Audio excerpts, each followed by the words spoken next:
Now the third question, that is the ratio of zinc and copper in alloy is 7:9.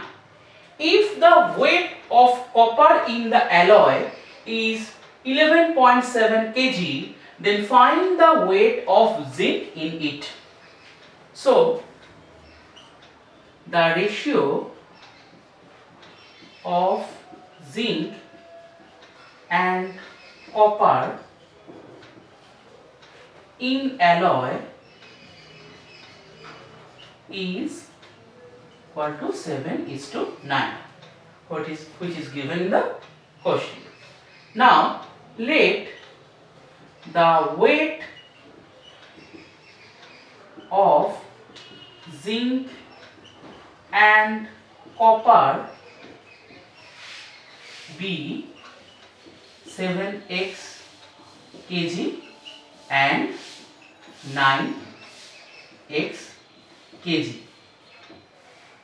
Then in the question it is mentioned that the alloy is equal to 11.7 kg.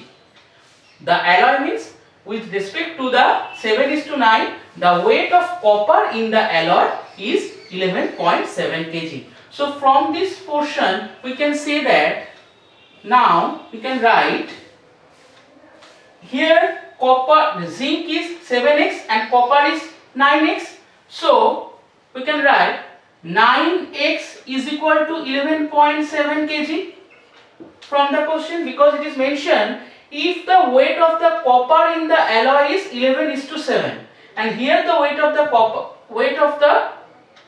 copper is 9x, so 9x is equal to 11.7 kg. So it is very easy to find the value of x. So x equal to 11.7 by 9. So 117 by 90, that is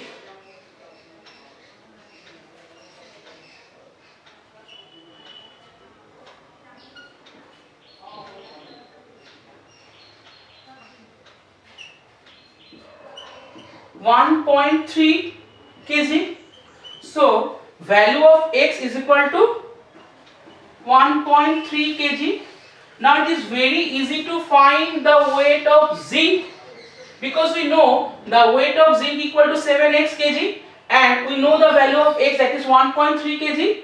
So weight of zinc is equal to 7x, that is 7 into 1.3 kg.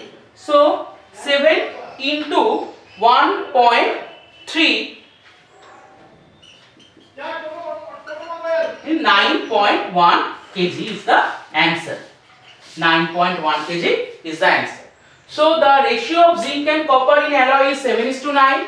So we can say that let the weight of zinc and copper be 7x kg and 9x kg. Now 9x equal to 11.7 kg as mentioned in the question. So it is very easy to find the value of x equal to 1.3 kg. Now put the value of x in this equation, that is 7x, 7 into 1.3. So value of zinc equal to 9.1 kg.